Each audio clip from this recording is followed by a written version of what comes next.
Bonjour peuple de Dieu, c'est le pasteur Jérémia, aussi connu sous le nom de pasteur Loïc. Nous voulons écouter la parole de Dieu pour la semaine, mais avant tout, nous voulons commencer par une parole de prière. Alors, en signe de révérence à notre Père Céleste, à notre Dieu, baissons nos têtes et prions ensemble. Père éternel, Dieu de gloire, Dieu tout-puissant, Roi des rois, Seigneur des seigneurs, Dieu fidèle, merci pour cette énième opportunité que tu nous accordes de pouvoir nous recueillir dans ta présence. Merci pour tout ce que tu as prévu pour nous durant ces moments. Nous venons nous recommander entièrement en tes mains, corps, âme et esprit, pensée et cœur, l'air, l'atmosphère autour de nous et en nous. Nous prions que tu prennes le contrôle de toutes choses, que tu nous disposes, Seigneur, de recevoir ta parole, de te recevoir car tu es ta parole. Nous implorons ta compassion, ta miséricorde.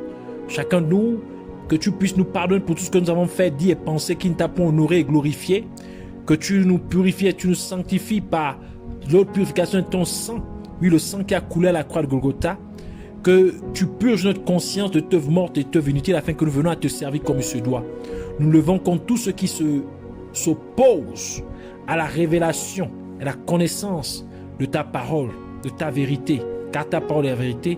Nous les lions, nous les renvoyons dans les gouffres de l'enfer au nom de Jésus-Christ et nous proclamons que Jésus-Christ est Seigneur à la gloire de Dieu le Père. Amène-nous encore dans la profondeur de la révélation de ta parole au nom de Jésus-Christ. Nous avons ainsi prié. Amen. Alors nous voulons prendre notre passage principal des Saintes Écritures dans le livre de Matthieu, chapitre 25, versets 14 à 30. Nous lisons la parole de Dieu dans Matthieu, chapitre 25, versets 14 à 30, au nom de Jésus-Christ. Il en sera comme d'un homme qui, partant pour un voyage, appela ses serviteurs et il leur remit ses biens. Il donna 5 talents à l'un, 2 à l'autre et 1 au troisième, à chacun selon sa capacité, et il partit.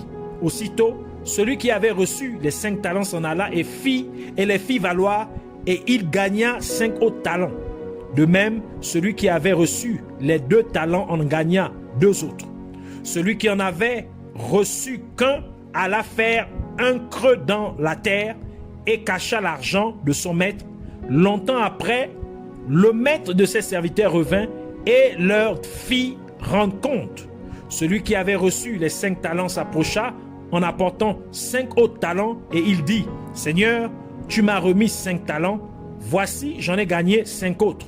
Son maître lui dit: c'est bien, bon et fidèle serviteur, tu as été fidèle en peu de choses, je te confierai beaucoup, entre dans la joie de ton maître. Celui qui avait reçu les 2 talents s'approcha aussi et il dit: Seigneur, tu m'as remis 2 talents, voici j'en ai gagné 2 autres. Son maître lui dit: c'est bien, bon et fidèle serviteur, tu as été fidèle en peu de choses, je te confierai beaucoup. Entre dans la joie de ton maître. Celui qui n'avait reçu qu'un talent s'approcha ensuite et il dit: Seigneur, je savais que tu es un homme dur, qui moissonne où tu n'as pas semé et qui amasse où tu n'as pas vanné.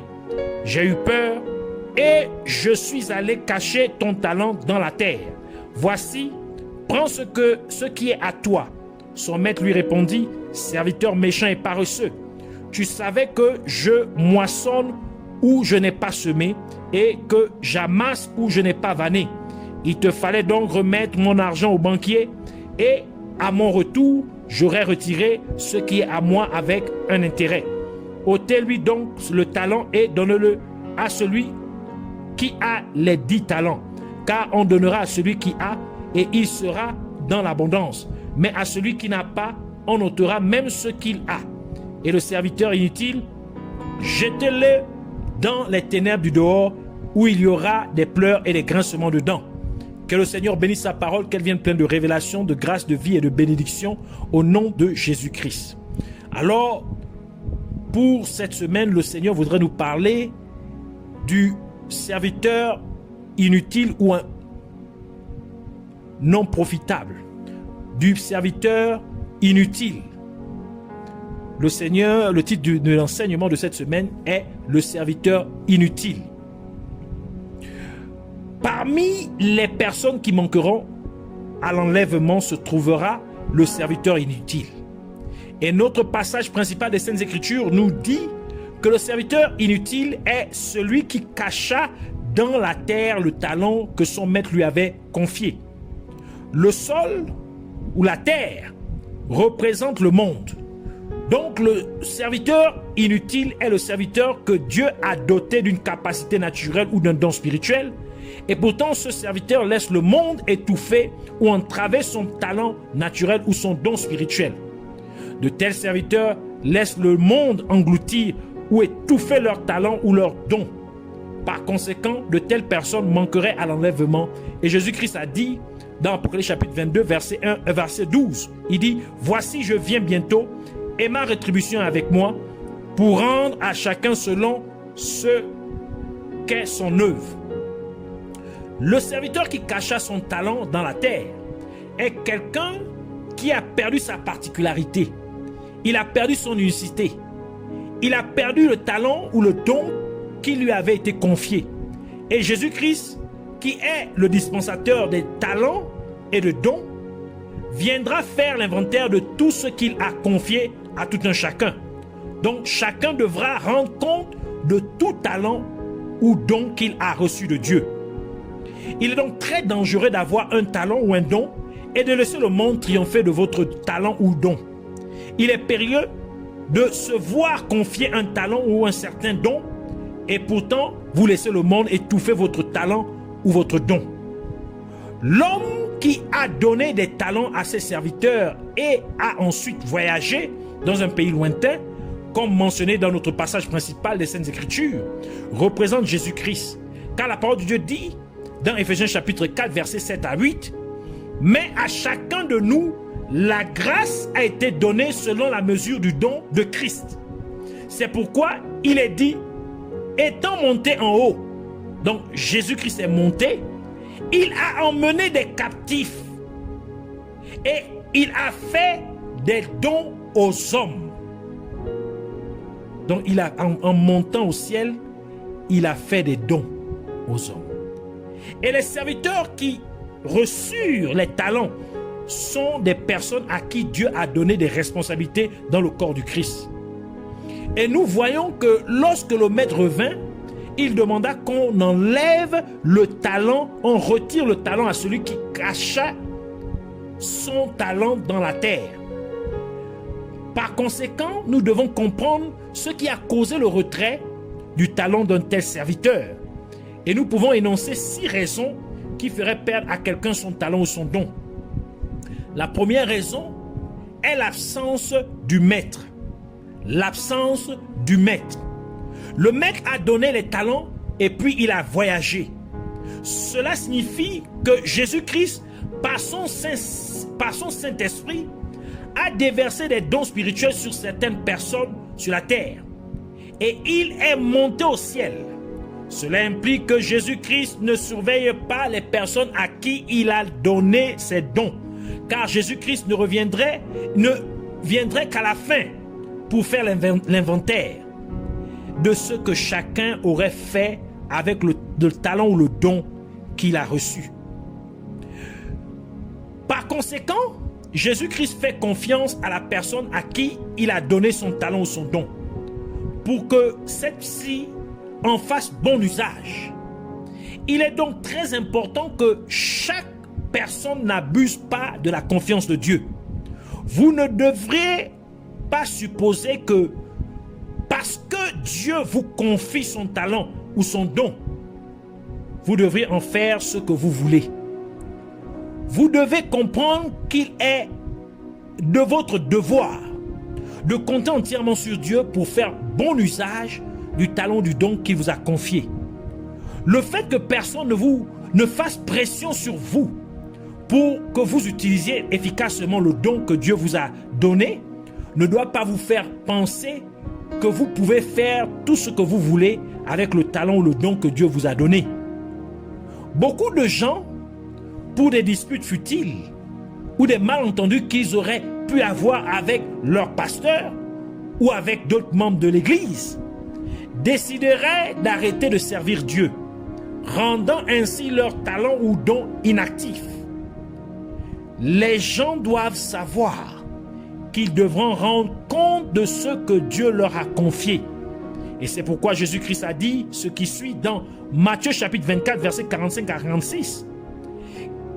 Quel est donc le serviteur fidèle et prudent que son maître a établi sur ses gens pour leur donner la nourriture au temps convenable? Heureux ce serviteur que son maître, à son arrivée, trouvera faisant ainsi. Donc heureux si Jésus-Christ vient te retrouver en train de faire ce qu'il t'a confié. La deuxième raison pour laquelle quelqu'un pourrait perdre son don ou son talent est l'ignorance. Romains chapitre 12 versets 4 à 8 dit: car comme nous avons plusieurs membres dans un seul corps et que tous les membres n'ont pas la même fonction, ainsi nous qui sommes plusieurs, nous formons un seul corps en Christ et nous sommes tous membres les uns des autres, puisque nous avons des dons différents selon la grâce qui nous a été accordée. Que celui qui a le don de prophétie l'exerce selon l'analogie de la foi. Que celui qui est appelé au ministère s'attache à son ministère, que celui qui enseigne s'attache à son enseignement, et celui qui exhorte à l'exhortation, que celui qui donne le fasse avec libéralité, que celui qui préside le fasse avec zèle, que celui qui pratique la miséricorde le fasse avec joie.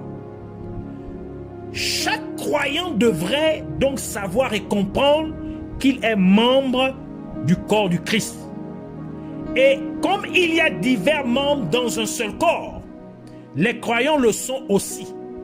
Ainsi, aussi divers que le corps peut être, ainsi sont les diversités des fonctions qui peuvent être jouées dans le corps, et ainsi sont les diversités des membres que le corps peut avoir. Ce qui signifie que chaque membre du corps du Christ est unique. Chaque croyant en Christ a un rôle unique et spécifique que Dieu lui a assigné à jouer dans le corps du Christ. Par conséquent, votre fonction est une particularité pour le corps du Christ. Et c'est une innovation que vous fournissez au corps du Christ, que les autres membres n'ont pas. Donc, ils ne peuvent pas la fournir au corps du Christ. Mais vous seul avez la capacité de produire cette caractéristique particulière au corps du Christ.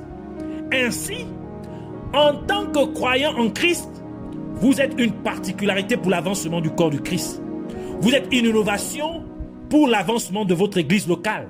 Vous êtes une particularité pour l'avancement du ministère de l'église. Vous devez donc être très prudent, car vous serez jugé en fonction de votre particularité. Et cela implique que si vous ne jouez pas votre rôle, vous rendez en fait tout le corps du Christ déficient. Par conséquent, vous ne devez pas laisser ce que les autres pensent ou disent de vous vous empêcher de remplir votre rôle dans le corps du Christ. Vous ne devez pas permettre que les actions ou les attitudes des autres vous empêchent de jouer votre rôle dans le corps du Christ. Car vous devrez rendre compte de la responsabilité que Dieu vous a confiée dans le corps du Christ. Vous serez jugé selon le rôle que vous êtes censé jouer dans le corps du Christ. Et c'est pourquoi la parole de Dieu dit dans 1 Pierre chapitre 4 verset 17: car c'est le moment où le jugement va commencer par la maison de Dieu. Or, si c'est par nous qu'il commence, quelle sera la fin de ceux qui n'obéissent pas à l'évangile de Dieu? Par conséquent, n'ignorez pas que vous avez un rôle spécifique dans le corps du Christ. Et vous devez prendre note également du fait que lorsque vous blessez un autre membre du corps du Christ, vous vous blessez en fait vous-même, parce que vous êtes du même corps. D'où la douleur que vous auriez orchestrée, vous la ressentirez également, parce que tout le corps ressent cette douleur. Si la bouche se moquait des bras, parce qu'ils ont été coupés du corps. Alors comment la bouche se nourrirait-elle quand le corps n'a plus de bras?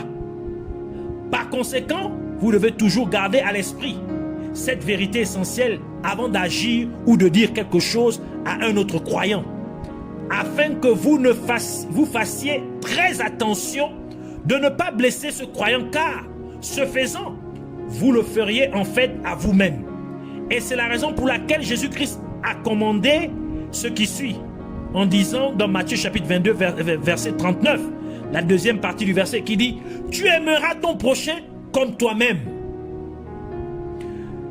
La troisième raison pour laquelle quelqu'un peut perdre son talent ou son don est la mauvaise gestion. La mauvaise gestion est une autre raison pour laquelle les gens perdent leur talent ou leur don. Car Dieu attend que chacun qu'il fasse fructifier ce qui lui a été confié. Ainsi, celui qui en a reçu un doit en produire 2. Celui qui en a reçu 7 doit en produire 14. Celui qui en a reçu 20 doit en produire 40, ainsi de suite. Beaucoup de gens ont perdu leur talent ou don à cause des femmes, d'autres à cause des hommes, certains à cause de l'alcool, certains en raison de la dépendance aux drogues, certains à cause de la cupidité, et ainsi de suite. Cela ne devrait pas être le cas, car nous sommes censés faire fructifier ce que Dieu nous a donné. L'essentiel, ou le fondamental, ou la chose la plus cruciale, ou la plus importante pour l'homme, n'est pas ce qu'on a fait de lui, mais plutôt ce qu'il fait de ce qu'on a fait de lui. Je reprends. Ce qui est crucial, ce qui est essentiel pour un être humain, n'est pas ce qu'on fait de lui, mais plutôt ce qu'il fait de ce qu'on a fait de lui. Vous avez été fait évangéliste, ou ministre, ou milliardaire, ou artiste. Que faites-vous de ce qui a été fait de vous? Et c'est pourquoi l'apôtre Paul a dit dans Galates chapitre 2 verset 21, « Je ne rejette pas la grâce de Dieu. » Ainsi, vous ne devez pas rejeter le don que Dieu vous a donné. Vous ne devez pas rejeter le talent que Dieu vous a accordé, la responsabilité que Dieu vous a accordée, vous a confiée. Vous ne devez pas la négliger. La quatrième raison pour laquelle quelqu'un peut perdre son talent ou son don est le manque de temps. Lorsque vous êtes toujours absent, quand vous êtes très occupé avec d'autres choses, quand vous êtes très préoccupé par d'autres choses, quand vous n'avez plus le temps d'exercer votre talent ou votre don, vous finirez par le perdre. Si vous laissez une maison vide pendant plusieurs années sans que personne n'y habite ou ne s'en occupe, elle se détériorerait sérieusement. D'où cela arriverait même à un point où personne ne pourrait vivre dans cette maison. Si un organe du corps humain reste pendant une longue période sans être utilisé, il deviendrait dysfonctionnel. Par exemple, si quelqu'un reste assis plus d'un mois sans activité physique régulière, cela peut entraîner des changements musculaires et métaboliques susceptibles d'augmenter le risque de diabète, de maladies cardiaques et peut-être même de décès prématurés. Un autre exemple serait le fait que quelqu'un reste dans un endroit complètement dans le noir pendant une très longue période de temps, par exemple plus de 4 ans. Cela affecterait sa vue, car il aurait du mal à voir correctement une fois que la personne reviendrait à la lumière normale. Cela prouve que si vous n'utilisez pas votre talent ou votre don, vous finirez par le perdre. Si Dieu vous a appelé à faire quelque chose de particulier, vous ne devrez pas perdre votre temps avec des choses inutiles, mais vous devez vous concentrer à accomplir ce à quoi Dieu vous a appelé. Et c'est pourquoi Jésus-Christ a dit dans Jean chapitre 4 verset 34, il dit « Ma nourriture est de faire la volonté de celui qui m'a envoyé et d'accomplir son œuvre, de finir son œuvre. » Votre vie sur terre est une mission que Dieu vous a confiée. Et vous êtes donc le missionnaire. Et les gens que Dieu a placés autour de vous sont là pour vous accompagner dans l'accomplissement de votre mission. Cela signifie que votre conjoint, votre conjointe, vos enfants, votre famille, votre collègue, vos partenaires commerciaux, votre église locale, votre dirigeant, les personnes que vous dirigez, et ainsi de suite, sont tous destinés à vous aider à accomplir la mission que Dieu vous a confiée. Vous devez donc vous assurer que vous êtes connecté aux bonnes personnes. Vous devez vous assurer de lire les bons livres, de regarder et d'écouter les bonnes choses, parce que tout ce qui ne vous aide pas à remplir la mission que Dieu vous a confiée, vous serez une perte de temps, car une telle chose ou une telle personne vous soutirerait du temps pour lequel vous étiez supposé utiliser votre talent ou votre don. Et à la fin, Jésus-Christ vous demandera: comment avez-vous accompli votre mission? Étiez-vous un bon missionnaire ou un mauvais missionnaire? Avez-vous accompli votre mission ou pas? Avec quoi êtes-vous occupé en ce moment?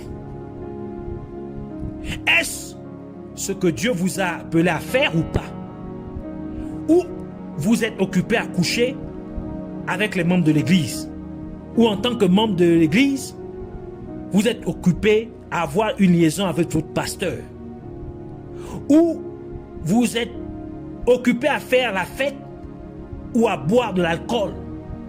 Ou vous êtes occupé à faire des commérages sur les autres? Votre mission est-elle de faire tomber les hommes ou les femmes de Dieu dans le péché? Est-ce ce que Dieu vous a appelé à faire sur terre?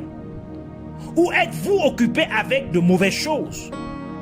Dans tout cela, vous devez vous souvenir que Jésus-Christ vous demandera de rendre compte de votre mission sur terre. L'avez-vous rempli ou pas? Et c'est pourquoi l'apôtre Paul a donné le conseil suivant à Timothée, dans 2 Timothée chapitre 4 verset 5, pour dire: mais toi, sois sobre en toutes choses, supporte les souffrances, fais l'œuvre d'un évangéliste, remplis bien ton ministère, accomplis ton ministère. La cinquième chose qui amènerait quelqu'un à perdre son don ou son talent est l'influence du monde. Notre passage principal des Saintes Écritures nous dit que le serviteur inutile est celui qui a caché le talent que son maître lui a confié dans la terre. Et sachant que la terre représente le monde, cela nous dit que les serviteurs inutiles sont ceux qui ont rendu leur talent ou leur don inactif ou non fonctionnel à cause de leur travail ou de leurs affaires ou de leur souci de gagner plus d'argent, et ainsi de suite. D'où le souci des choses de ce monde a fait qu'ils n'exercent plus leur talent ou leur don. Ils sont donc devenus infructueux, comme Jésus-Christ l'a déclaré dans Marc chapitre 4 verset 19, disant: mais en ce qui les soucis du siècle, donc les soucis de ce monde, la séduction des richesses et l'invasion des autres convoitises étouffent la parole et la rendent infructueuse. Et c'est ce qui arriva à Démas, qui était un compagnon de service pour l'apôtre Paul dans le ministère. Mais à cause des soucis de ce monde, Démas quitta l'apôtre Paul, tel que l'apôtre Paul l'a déclaré dans 2 Timothée chapitre 4 verset 10, qui dit: car Démas m'a abandonné par amour pour le siècle présent, donc pour les choses de ce monde. Et il est parti pour Thessalonique, la première partie du verset. C'est pourquoi nous voyons beaucoup de gens qui étaient zélés pour les choses de Dieu, mais dès qu'ils se sont mariés ou lorsqu'ils ont commencé un nouveau travail, ils ont cessé de servir Dieu. Par conséquent, leur talent ou leur don a été étouffé par leur mariage ou par leur travail, et ainsi de suite. La sixième raison pour laquelle quelqu'un peut perdre son talent ou son don est la dépendance. La dépendance est le résultat du souci des choses de ce monde, car comme de nombreuses personnes s'impliquent dans certaines choses de ce monde, elles deviennent dépendantes de ces choses. Et donc leur dépendance rend leur talent ou leur don inactif. Car ces personnes cessent de servir Dieu en faveur de ces choses dont ils sont devenus dépendants. Ils sont ainsi devenus inutiles pour Jésus-Christ. C'est pourquoi Jésus-Christ a dit, retirez-lui le talent, jetez le serviteur inutile dans les ténèbres du dehors.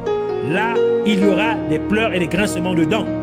Et c'est la raison pour laquelle Jésus-Christ a ajouté dans Matthieu chapitre 6 verset 24, nul ne peut servir de maître, car ou il haïra l'un et il aimera l'autre, ou il s'attachera à l'un et méprisera l'autre. Vous ne pouvez servir Dieu et Mammon. Et le livre de Romains ajoute, dans Romains chapitre 6 verset 16, ne savez-vous pas qu'en vous livrant à quelqu'un comme esclave pour lui obéir, vous êtes esclave de celui à qui vous obéissez, soit du péché qui conduit à la mort, soit de l'obéissance qui conduit à la justice. Donc si vous êtes dépendant de quelque chose, vous devenez esclave de cette chose. Ainsi vous finirez par faire ce que cette chose vous demande. Si vous êtes dépendant de votre travail, vous allez devenir esclave de votre travail. Si vous êtes dépendant des richesses de ce monde, vous allez devenir esclave des richesses de ce monde. Ainsi vous n'aurez plus le temps de servir Dieu. Ainsi, quiconque a laissé son talent ou son don devenir inactif, une telle personne ne serait pas enlevée par Jésus-Christ. Quiconque ne remplit pas la mission que Dieu lui a confiée, une telle personne ne sera pas enlevée par Jésus-Christ. Et soyez sûr que Jésus-Christ demanderait à chacun de rendre compte de ce qui lui a été confié. Jésus-Christ vous demandera de rendre compte du talent ou du don qu'il vous a accordé, de la responsabilité qu'il vous a confiée. Par conséquent, vous devez vous assurer que vous n'êtes pas inactif lorsqu'il s'agit de servir Dieu. Vous devez vous assurer que vous êtes occupé à accomplir la mission que Dieu vous a confiée. Ainsi, nous voulons prier pour dire merci Père Céleste, Dieu Tout-Puissant, Yahweh, le seul et véritable Dieu. Merci pour cet enseignement de ta parole.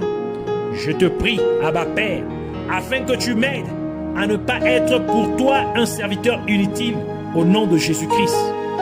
Par conséquent, laisse-moi utiliser efficacement le talent ou le don que tu m'as confié, en comptant toujours sur toi pour en tirer le meilleur parti au nom de Jésus-Christ. Et bien que tu ne me surveilles pas, je prie pour que tu me rendes digne de ta confiance. Et lorsque tu reviendras sur terre, que tu puisses me trouver en train de faire la chose que tu m'as donné à faire. Et je prie aussi, Père Céleste, pour que je sois toujours conscient du fait que je suis membre de ton corps et que tu m'as donné un rôle spécifique que personne d'autre ne peut jouer dans ton corps. Par conséquent, étant pleinement conscient de cette vérité essentielle, je prie pour que tu fasses en sorte que je prenne toujours mon rôle au sérieux et que je ne laisse rien ni aucune situation ou circonstance m'empêcher de remplir mon rôle dans le corps du Christ au nom de Jésus-Christ. Et encore, je prie Abba Père pour que tu m'emmènes à bien gérer mon talent ou mon don de manière à ce que je fasse fructifier tout ce que tu m'as confié au nom de Jésus-Christ. Et je prie aussi, te demandant, Père Céleste, de m'aider à toujours trouver le temps d'exercer mon talent ou mon don, peu importe la circonstance ou l'endroit où je peux me trouver au nom de Jésus-Christ. Et je te supplie aussi, afin que tu ne permettes pas au monde d'étouffer mon talent ou mon don. Ne me laisse donc pas cacher mon talent ou mon don en me préoccupant des choses de ce monde. Que cela n'arrive pas au nom de Jésus-Christ. Et encore une fois, je prie Père glorieux, te demandant de ne pas me laisser dépendre de quoi que ce soit de ce monde, mais que je dépende plutôt complètement de toi pour quoi que ce soit et dans n'importe quelle situation au nom de Jésus-Christ. Je te rends grâce, Roi de gloire, Sauveur tout-puissant, Seigneur des seigneurs et Roi des rois. Merci de m'avoir exaucé. Puisses-tu être à jamais exalté et glorifié au nom de Jésus-Christ. Amen.